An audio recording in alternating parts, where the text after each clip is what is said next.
Very good afternoon to all students. जय Hind. Hope you all doing great. So हमने non finite verb शुरू किए थे. ठीक है, उसमें हमने किया था कि नॉन फाइनाइट वर्ब्स को क्यों कहा जाता है नॉन फाइनाइट. तो उनके ऊपर ना तो टेंस बदलने से कोई फर्क पड़ता है ना ही सब्जेक्ट के. ठीक है, और हमने जो पहला नॉन फाइनाइट किया था दैट वाज जेरेंड. उसके बारे में हमने क्या पढ़ा था. जेरेंड एक ऐसा नाउन है जिसके साथ आईएनजी लगता है. ठीक है, और हमने उसको पहचानना कैसे है. ऑब्वियसली यार सब्जेक्ट या ऑब्जेक्ट नाउन होता है, तो किसी भी सेंटेंस में जब सब्जेक्ट ऑब्जेक्ट की बात करेंगे उसमें आईएनजी लग रहा है तो वो हमेशा नाउन ही होगा. तो वर्ब से आपको डिफरेंशिएट करने में ये पता होना चाहिए. ठीक है, ये देखिए ये हम सब कर चुके हैं. देखो उसके साथ नहीं बदल रहा है. सिंगुलर सब्जेक्ट के साथ भी स्विमिंग है, प्लूरल के साथ भी स्विमिंग है. ये देखो वर्ब के साथ भी नहीं बदल रहा है. स्विमिंग तो स्विमिंग रहेगा ना, ये हम कर चुके हैं. ठीक है, ये देखिए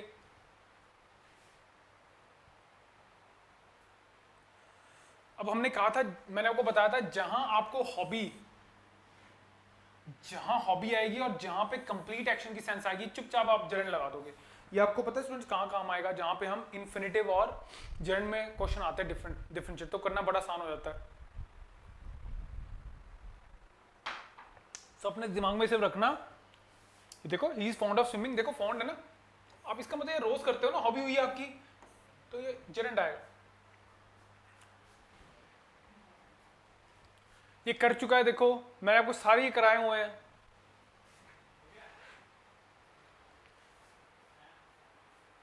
सिंगुलर लेता है हमेशा, ये सब हमने किए हैं. जेरेंड. अब ये बड़ा इंपॉर्टेंट है. देखो इन नाउन्स और pronouns coming before gerund always take possessive case.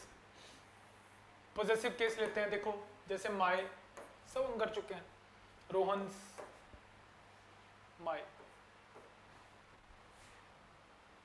मैं थोड़ा सा रिवाइज कर रहा हूं क्योंकि बहुत इंपॉर्टेंट है, इसलिए वांट टू मेक श्योर कि आप इसमें गलती ना करें. ठीक है, ये क्यूज हो चुकी है पूरी. ठीक है, सब हम कर चुके हैं. ये थेफ्ट क्यों नहीं हो सकता. थेफ्टिंग क्योंकि ये ओरिजिनल नाउन है. राइट, मैंने आपको सारे एग्जांपल दिया. ओरिजिनल नाउन का आईएनजी थोड़ा ना करोगे कभी भी. देखिए सारे कर चुके हैं हम. ये कुछ फ्रेजेस हैं जिससे पक्का आना ही आना है. With a view to, looking forward to. ठीक है, हैबिचुएटेड टू, सब हम कर चुके हैं. ये देखो सारा आपको मैंने समझाया था ये. अब हम शुरू करेंगे इन्फिनेटिव. इन्फिनेटिव याद रखना ये भी एक नाउन ही है और ये इस फॉर्म में होता है 2+v1. जहां भी 2+v1 होगा वो ऑब्वियसली ये नाउन है तो सब्जेक्ट ऑब्जेक्ट देखना है आपने. ठीक है, सो जैसे जेरेंड कंप्लीट एक्शन के लिए, वैसे ही अगर एक्शन अभी कंप्लीट नहीं हुआ, इनकम्प्लीट है, तो उसमें आपने इन्फिनेटिव लगाना है. या आप किसी को कोई सजेशन दे रहे हो, एडवाइस दे रहे हो या ऑर्डर दे रहे हो. जेरेंड कहां लगता था. कंप्लीट एक्शन में और हॉबी बताने में. सो इन केसेस में इन्फिनेटिव लगेगा. देखो I remember to meet you, यहां मतलब है अभी मिला नहीं हूं मैं. ये देखो he left from Mumbai on Sunday, arriving या to arrive there on Monday. अब यार वो मुंबई से निकला संडे को, अभी पहुंचा थोड़ी ना वो. टू अराइव आएगा. ये देखो curbing to curb the spread of violence, the authorities brought under curfew more area in the state. brought and, अब देखो कर्ब, अभी कर्ब नहीं कर दी है यार. आप पहले तो कोई एक्शन करोगे तभी उसका नतीजा आएगा ना. पहले वॉयलेंस अगर कर्ब हो गई तो आप ये एक्शन क्यों करोगे. समझो कर्फ्यू में क्यों लाओगे. कर्फ्यू तो इसमें लाओ ना, अभी तक नहीं हुआ है तो अभी होना है. कर्बिंग नहीं आएगा, इन्फिनेटिव आएगा टू कर्ब. अगर वो कंट्रोल में हो ही चुका होता तो कर्फ्यू क्यों लगाते हैं आप. ऐसे समझो इसको.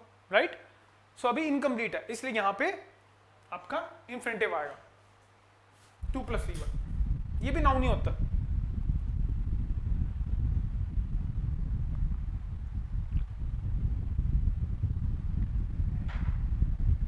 और ऑब्वियसली ये भी नॉन फाइनाइट है, मतलब ये भी अपना सब्जेक्ट के और टेंस के हिसाब से नहीं बदलेगा, हमेशा सेम रहेगा.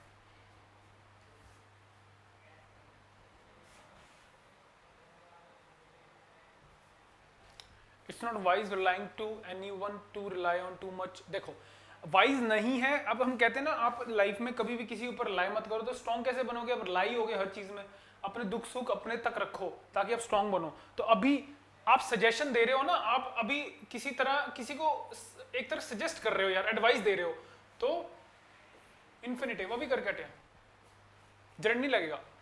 The workers union has threaten for going to या टू गॉन, अब यार थ्रेटन किया, अभी चले थोड़ी ना गए हैं स्ट्राइक पे, इन्फिनिटिव। ये देखो, अब मैंने आपको बताया नॉन फाइनाइट कभी प्लूरल नहीं हो सकते। To learn new languages is या आर डिफिकल्ट। अब देखिए जरा, टू लर्न क्या करना, जब आंसर तुम्हें मिल रहा है ना व्हाट का, तो सब्जेक्ट होता है ना, क्या करना आसान है या मुश्किल है। देखो क्या करना, लर्न करना, तो ये सब्जेक्ट हुआ। अब जब आपको पता है ये सब्जेक्ट बनेगा नाउन होगा, तो 2+V1 की फॉर्म में है, तो ये इन्फिनिटिव हो गया, ठीक है। अब देखो क्या लर्न करना, न्यू लैंग्वेजेस लर्न करना, तो ये कहीं ना कहीं हमें सब्जेक्ट के बारे में एडिशनल इन्फॉर्मेशन दे रहा है ना, तो सब्जेक्ट कॉम्प्लीमेंट। और क्योंकि इन्फिनिटिव है इसका कोई प्लूरल नहीं हो सकता, इस आएगा। अब वैसे भी सब्जेक्ट देख लो ना, टू लर्न, काम एक तो एक है ना, मल्टीपल काम थोड़ी ना है। ये हम कर ही चुके हैं प्रेपोजिशन के बाद, मैं आपको पहले बता चुका हूँ, preposition is always followed by object, ये हम पहले ही कर चुके हैं डिस्कस।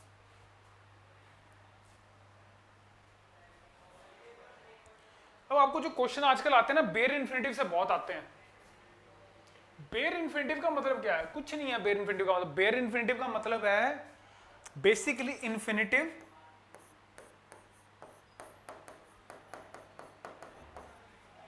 -2, यानी कि इन्फिनिटिव 2+V1 होता है ना, यानी कि जिस इन्फिनिटिव में हमने 2 नहीं लगाना वो बेयर इन्फिनिटिव होता है। और खासकर ये जो वर्ब्स हैं इनके साथ हमेशा बेयर इन्फिनिटिव लगता है। जैसे कि ये देखो,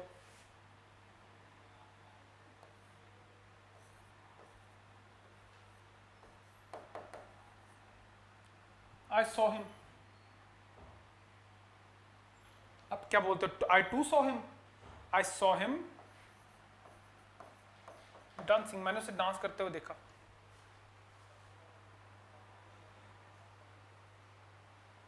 तो देखो टू सॉ थोड़ी ना आया, आई सॉ हिम डांसिंग, आई भाई बेयर इन्फिनिटिव लेता है विदाउट टू। ये देखो,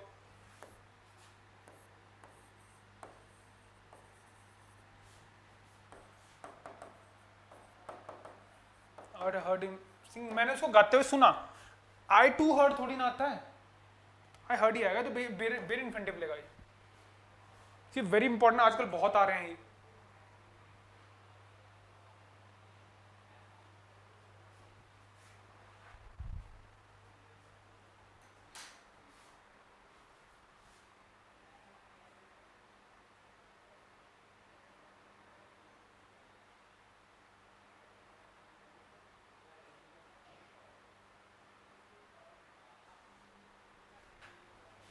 ठीक है स्टूडेंट, देखो आई हर्ड हिम सिंगिंग, मैंने उसे सुना गाते हुए, मैं टू हर्ड थोड़ा लगाऊंगा, बेयर इन्फिनिटिव आएगा। बड़ा इजी है, आपको बस ये वो भी याद रखने हैं।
स्टूडेंट हेल्प, ये याद रखना, हेल्प दोनों लेता है। जैसे देखो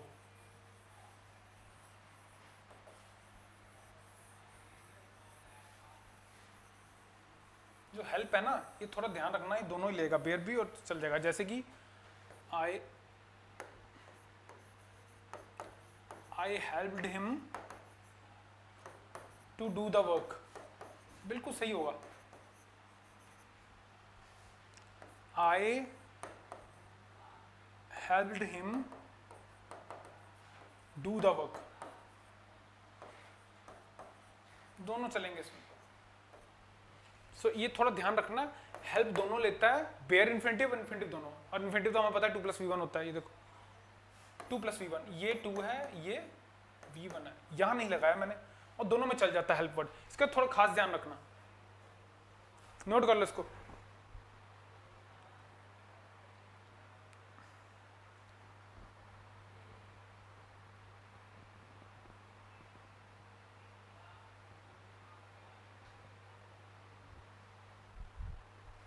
हेल्प, बेयर इन्फिनिटिव, इन्फिनिटिव दोनों। ये देख लिए सारे हैं, अभी करके हटे।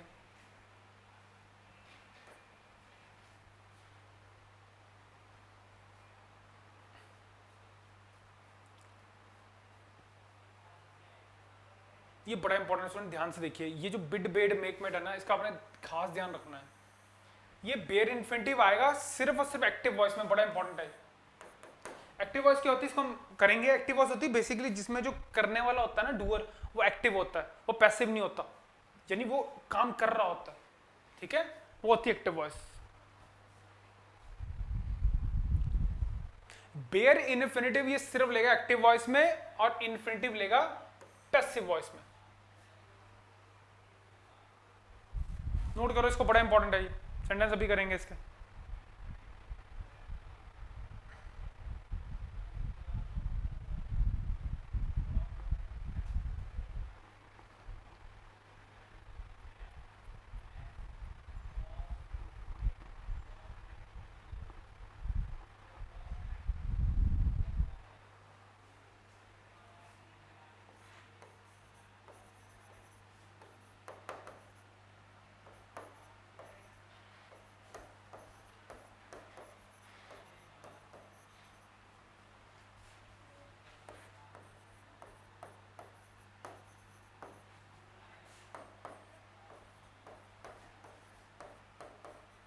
इसमें ध्यान से देखिए,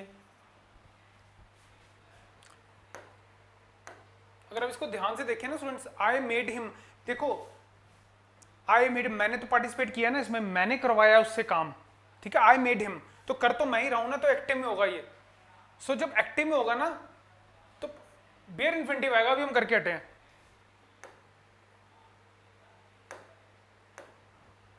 ठीक है, हम भी करके हटे हैं कि अगर एक्टिव वॉइस में होगा तो ये हम लेंगे बेयर इन्फिनिटिव। पर पैसिव में, अब देखो, आई वॉज मेड, मुझे किसी ने कहा है, मेरे द्वारा काम कराया गया है, ठीक है, I was made to do the work. अब इसमें चल जाएगा टू डू, क्योंकि इन्फिनिटिव आएगा। अभी हम करके हटेंगे, देखो, जब इन्फिनिटिव कब लगाना है, पैसिव वॉइस में, ये पैसिव वॉइस।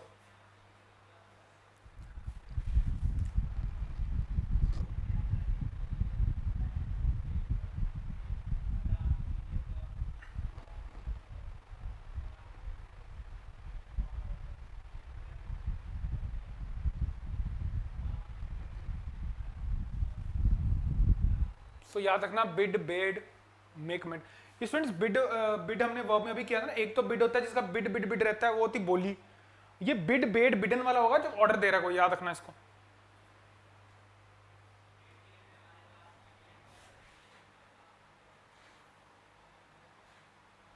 ये देख लो, आई मेड हिम, अभी हम करके हटे हैं, तो आई मेड हिम, मैंने किया है, do the work, I was made to do the work, बिल्कुल सही है infinitive. I bade him to do, I bade him मैंने किया ना, I bade him do the work, I was bidden to do the work, ये बिल्कुल सही है।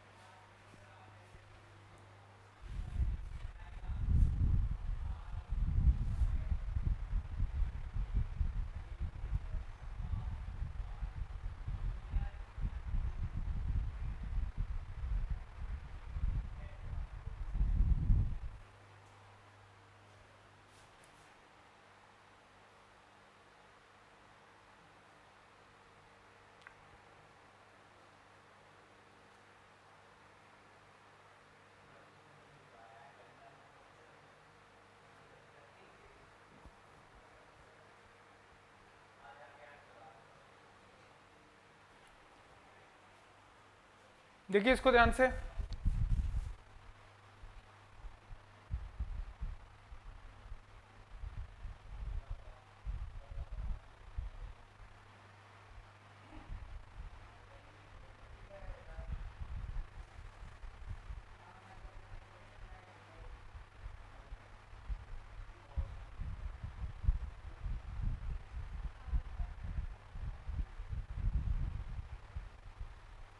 he could not but help shedding tears at the plight of the villagers rendered homeless by the cyclone. अब यहाँ पे ध्यान से देखो, यहाँ पे जो could not है ना, यहाँ पे auxiliary verb है, auxiliary verb क्यों है स्टूडेंट्स? अगर आपको याद हो, मोडाल मैंने आपको बताया था, जो मोडाल्स होते हैं क्या होते हैं? ऑक्सिलरी वर्ब होते हैं, ठीक है। और इसके बाद हमेशा ऑक्सिलरी वर्ब, हम ये भी कर चुके हैं, ऑक्सिलरी वर्ब हमेशा मेन वर्ब आता है कि नहीं आता? तो it should always be followed by main verb. He could not help, आपको बट की यहां पे जरूरत ही नहीं है।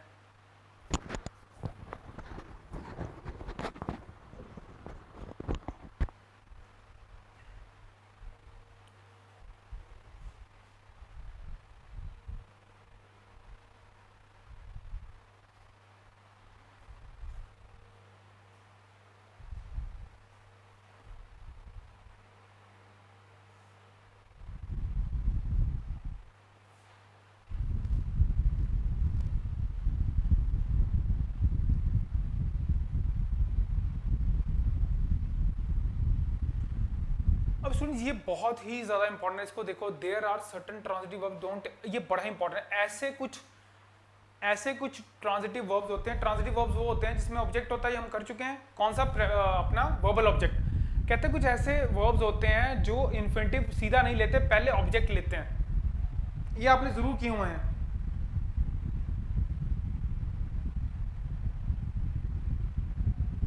अब ध्यान से देखो जरा यहाँ पे,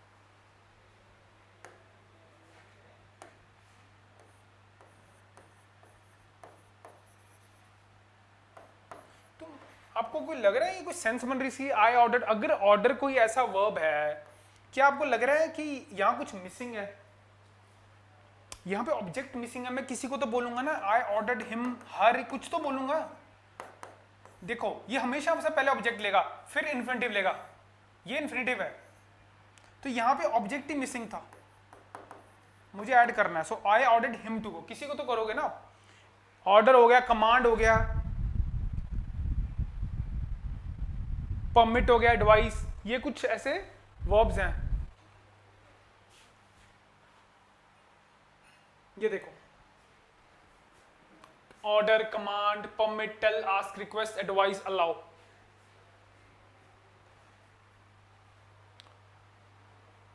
अब पैसिव में कोई जरूरत नहीं, हमें एक्टिव में देखना है, याद रखना। अब देखो, आई अलाउड टू गो, कोई सेंस बन रही है इसकी? सब्जेक्ट का है, ठीक है। I was allowed to go,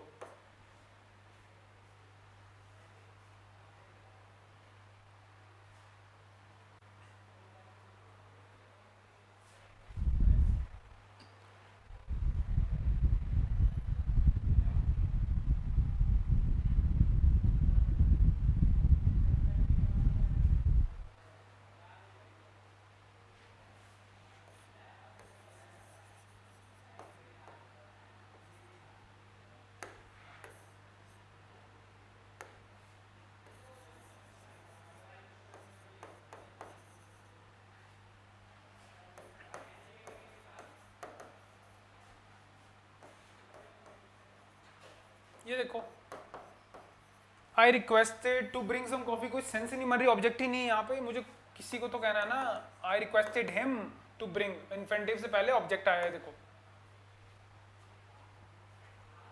I asked him, देखो आई आस्क्ड हिम, मुझे कोई ऑब्जेक्ट तो देना पड़ेगा ना सब में। I allowed him to go and meet his relatives,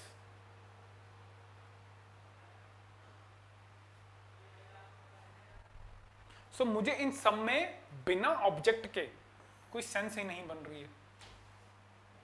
बहुत इंपॉर्टेंट है।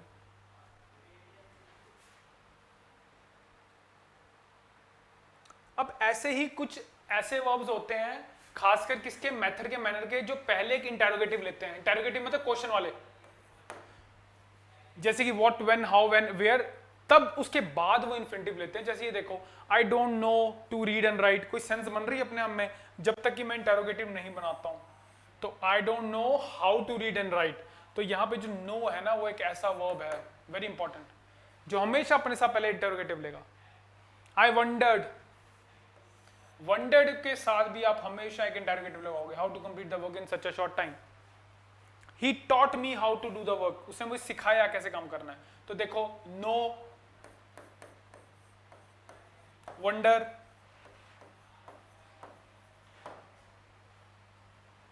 टीच, बेसिक टॉट हो गया। ये अपने साथ पहले हमेशा इंटरोगेटिव लेंगे, फिर इन्फिनिटिव लेंगे, क्योंकि इसके बिना इसकी सेंस ही नहीं बनती है।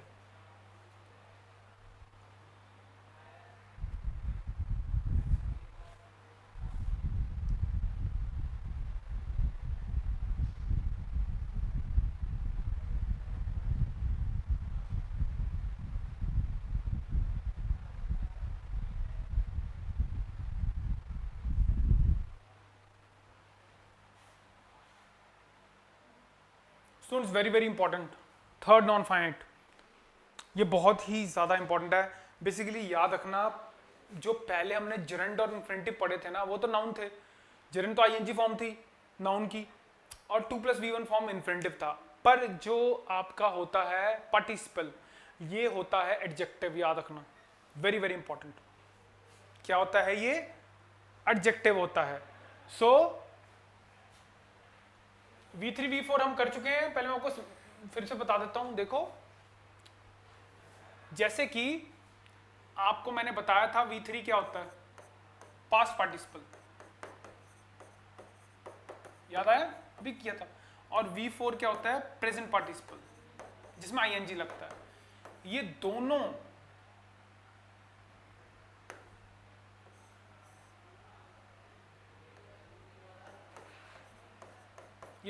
ही V3 V4 क्या होते हैं, दोनों ही होते हैं पार्टिसिपल। और पार्टिसिपल क्या होता है, एडजेक्टिव, वेरी वेरी इंपॉर्टेंट। एक छोटा सा एग्जांपल देखो,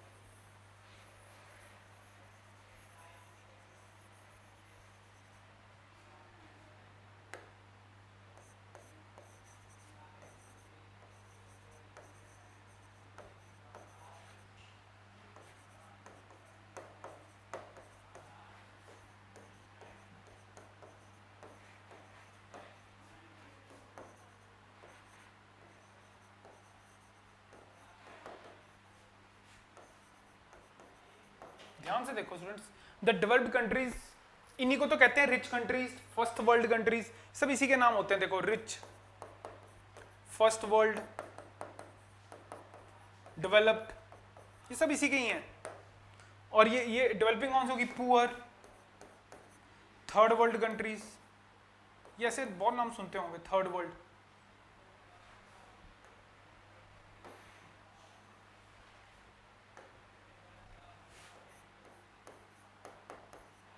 थर्ड वर्ल्ड कंट्रीज, सब इसका ही नाम। अब देखो, ध्यान से देखो, कंट्रीज नाउन है, कंट्रीज क्या है,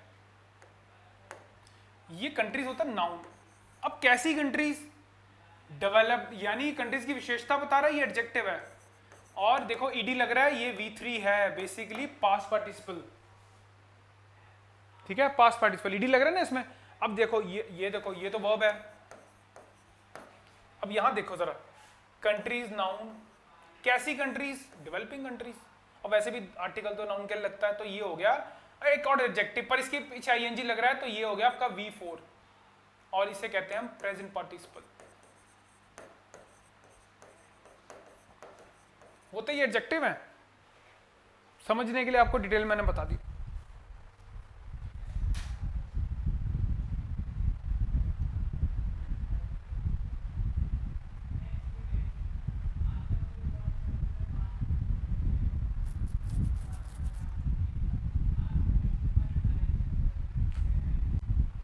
और याद रखना, हमने अब ये कहां लगाने, कैसे पता लगेगा, जो तो देखो जहां पे इमोशंस होंगे, इमोशंस और कंप्लीट एक्शन, वहां पे आप लगाओगे पास्ट पार्टिसिपल, ईडी वाला, जहां पे इमोशंस हुए और कंप्लीट एक्शन हुआ। और जहां पे इनकम्प्लीट एक्शन है, वहां पे आईएनजी फॉर्म होगा, इनकम्प्लीट, अभी पूरा नहीं पूरा। सो जहाँ इमोशंस की बात होगी और कंप्लीट एक्शन की, वहाँ पे आप लगाओगे पास्ट पार्टिसिपल, और जहाँ अभी काम नहीं हुआ, होने वाला है, इनकम्प्लीट है, वहाँ लगाओगे present participle ING form.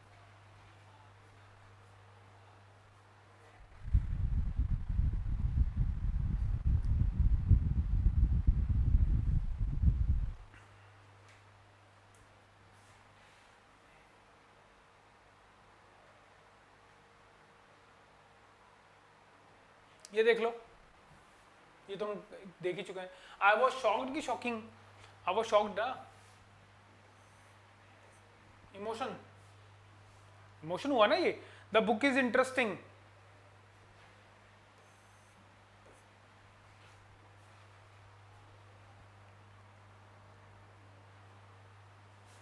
Interested या इंटरेस्टिंग स्टूडेंट्स, यार ऑब्वियसली पहले ही इंटरेस्टेड तभी तो अप्लाई करेंगे ना जॉब को, तो इंटरेस्टेड स्टूडेंट्स, नॉट इंटरेस्टिंग।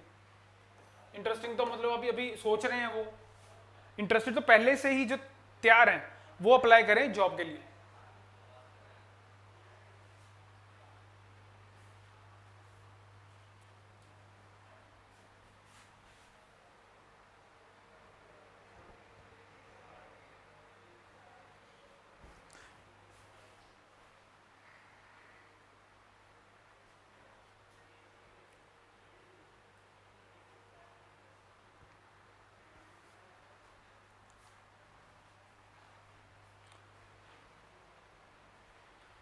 ये देखो आई सॉ हिम, ये देखो आई सॉ हिम, देखो I saw him breaking the glasses. अब वो आप उसको देखा, वो सामने आपके तोड़ रहा था, अभी पूरा नहीं किया तो उसने काम, इसलिए प्रेजेंट पार्टिसिपल V4।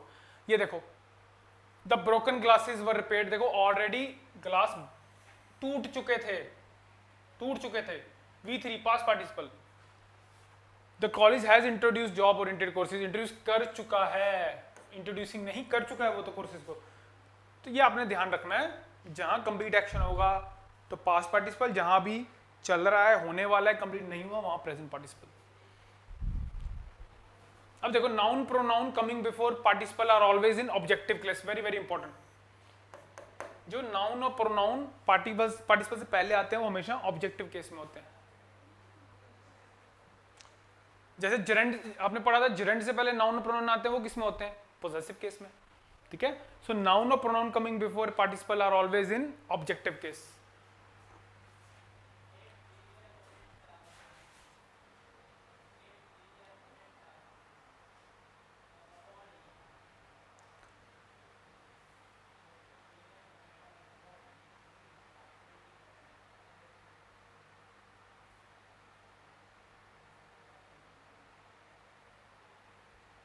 ये देखिए आई सॉ हिम या हिज,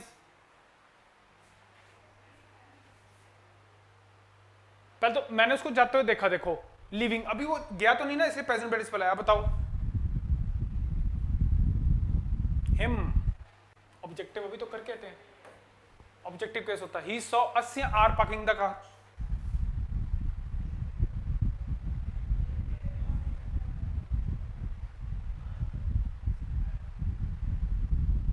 अस ऑब्जेक्टिव केस, अभी कर कहते हैं।